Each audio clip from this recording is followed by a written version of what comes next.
O Minha Casa Minha Vida tem regras um pouquinho diferentes. A principal está nos limites de renda. Então vamos ao vivo falar com o repórter Alan Garcia para a gente entender melhor o que mudou nesse programa. Alan, tem muita mudança assim? Vamos entender, porque esse é um assunto que quem está em casa com certeza está curioso, está interessado para saber se enquadra nessa faixa, nas faixas de financiamento, né?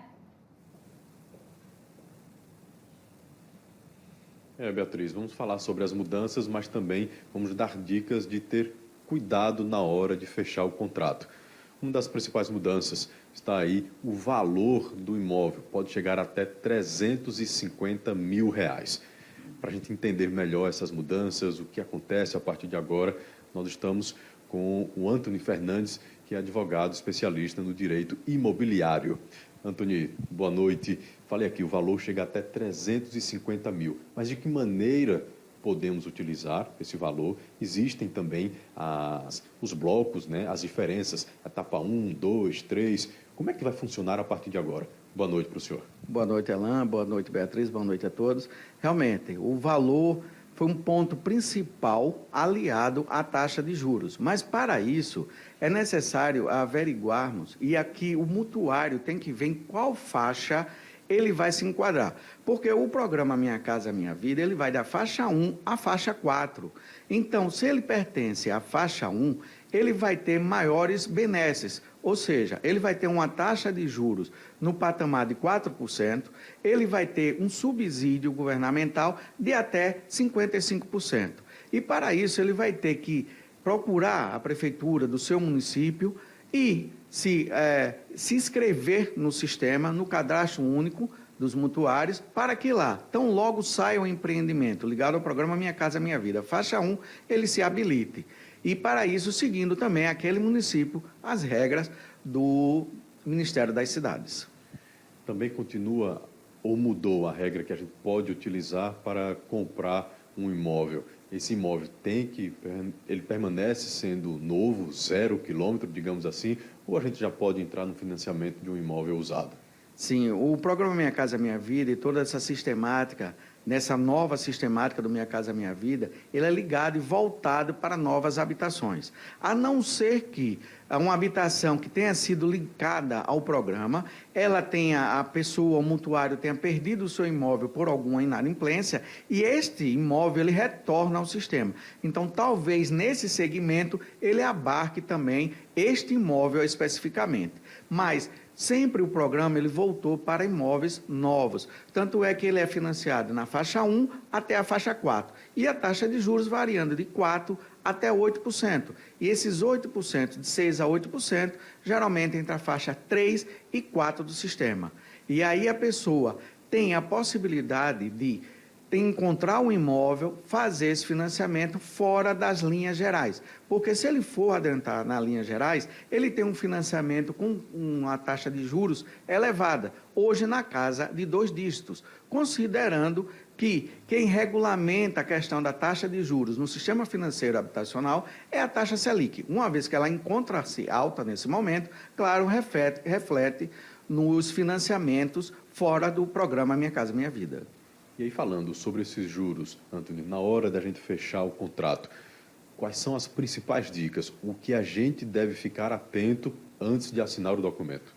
O principal, Alan, é que a pessoa mantenha e tenha sempre cautela.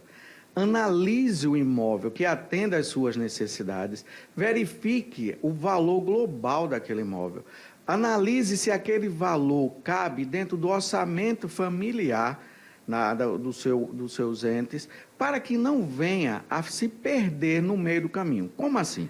Muitas pessoas, ao fazer o seu financiamento, tentam agregar, juntar renda.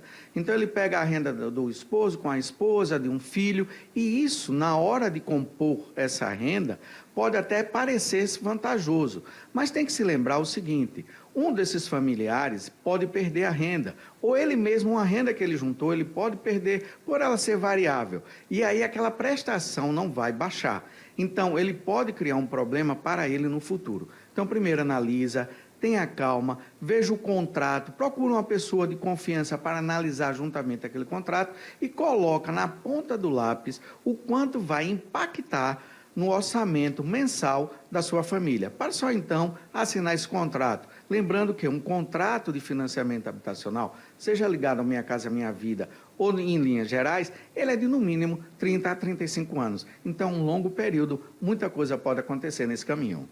Antônio, na tua visão geral, colocando essas mudanças e também analisando a forma que os juros vieram, você acha que veio de uma forma positiva, está interessante para a gente pensar em adquirir um imóvel? Sim, é muito propício até.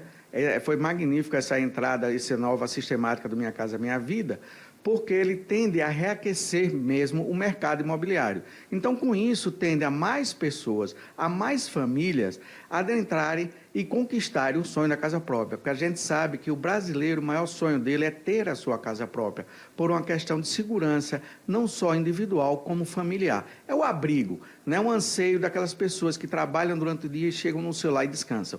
Então, sim, esse pode ser um bom momento. Agora, como todo bom momento, tem que ter essa cautela e tem que ter a análise detalhada para firmar o seu contrato, para não tornar o sonho um pesadelo. Então, analisa com bastante calma e veja, não tente fazer, não tente agregar valores orçamentários que realmente não lhe pertençam. É melhor pegar um imóvel com menor valor para aí, então, ir subindo de patamar ou melhorando esse imóvel, do que você começar a pagar e, durante o prazo do seu financiamento, você se perder no caminho.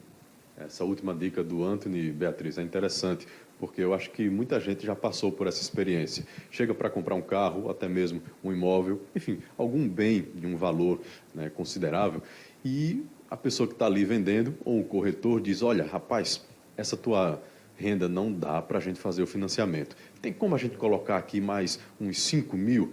Uns 5 mil falsos, né, Antony? Aí a pessoa vai lá, faz de um jeito do outro e consegue. Só que aqueles 5 mil não existem de verdade na conta bancária. Ele não tem mensalmente aquele dinheiro. Vai vir o boleto baseado naqueles 5 mil a mais na renda, que não existe, né, Antony? E aí, na hora de pagar, hein, Antony? Não tem o dinheiro. E aliado a isso, as pessoas também têm que ter em mente que não é apenas a prestação pura. Junto da prestação também vem acessórios, a exemplo de seguro e também taxa de administração. Então, quando às vezes, naquela ânsia de conquistar, naquela ânsia de firmar o contrato, observa só o valor da prestação, às vezes esquece que tem o seguro, ele é obrigatório, não necessariamente deve ser feito com o mesmo agente financeiro, poderá o mutuário procurar outro agente financeiro, mas ele é obrigatório no sistema, e também tem a taxa de administração para o banco. Então, tudo isso tem que ser perfeitamente e devidamente computado na hora de se assinar um contrato de financiamento habitacional. E quando começar a morar, tem energia, tem água, tem gás, tem o condomínio, que geralmente é pesado para o bolso do cidadão. Beatriz, informações importantes com essa nova roupagem do programa Minha Casa Minha Vida, que chega a Alagoas, Maceió será contemplada.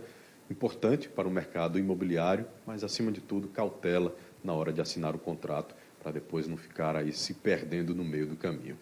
Eu volto com você. Obrigada, viu? Agora, aproveitando aqui a participação do Antony Fernandes, que é advogado, especialista em direito imobiliário. Eu queria que ele falasse um pouquinho das faixas salariais das pessoas que podem ter acesso a esse benefício, né? Esse subsídio do governo na hora de financiar um imóvel. Ele falou aí que existem 4 faixas, né? E cada uma delas tem um percentual de juros que é aplicado dentro do programa. Só para a gente tentar traduzir também para quem está em casa agora, se identificar, as pessoas têm dúvida também sobre isso, né? Será que com o meu salário eu já consigo esse benefício do governo? Queria que ele falasse um pouquinho da questão dos salários, por favor.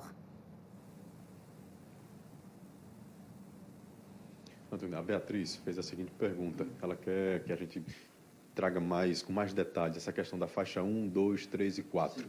Cada faixa dessa tem uma renda familiar, tem um salário referente, como é que é? Cada faixa tem um salário referente como? Tem. A faixa 1, ela inicia com 2.000 e poucos reais, 2.200, salvo engano. E a faixa máxima, ela chega a 8.000 reais. Então, nesse intervalo, ele vai variando de 2.200 a 4.000, de 4.000 a 6, de 6 a 8. Então, a pessoa que tiver enquadrada no sistema, de acordo com essa renda familiar, ela vai se enquadrar nessas faixas.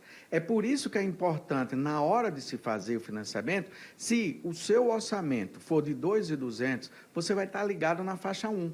Então, não adianta você querer alçar voo para a faixa 2 ou para a faixa 3, porque terá consequências. E as consequências são a não inserção do benefício, porque, por exemplo, o subsídio ele só está valendo para a faixa 1. Então, quando você pega um subsídio inicial de até R$55 mil, praticamente você não vai pagar a sua entrada. Você vai pagar apenas as prestações acrescidas dos acessórios. Mas se, na hora de você fazer esse financiamento, você querer alçar para a faixa 2 ou 3, você já foge da tabela de juros, você já tem que comprovar que a renda pertence àquela categoria, àquela faixa, e, consequentemente, você terá uma taxa de juros maior, ou de 6% ou até 8% ao ano. Então, fica atento, porque ele inicia com um pouco mais de R$2.200, chegando até R$8 mil na faixa 4. Perfeito, Antônio. Muito obrigado mais uma vez pelas suas informações. Beatriz. Valeu. Obrigada, viu, Alan? Agradeço também ao Antony. Claro que essa conversa renderia muito mais, né? É um assunto que deixa muita dúvida. A gente fica pensando depois, e se não conseguir pagar, o banco toma em quanto tempo de volta ao nosso imóvel? São preocupações que o consumidor tem que ter, né? Porque esse é um projeto para a nossa vida, a compra de um imóvel. Isso é muito sério. Mesmo tendo essa ajuda do governo, a responsabilidade do comprador é muito grande, né? É preciso ter cuidado, se informar, como ele disse aqui, não adianta querer ali fazer alguma estratégia, né, para conseguir comprar um imóvel mais caro dentro do programa, porque no futuro você pode até se prejudicar. Então é importante se informar antes de fechar um negócio tão importante como esse, né?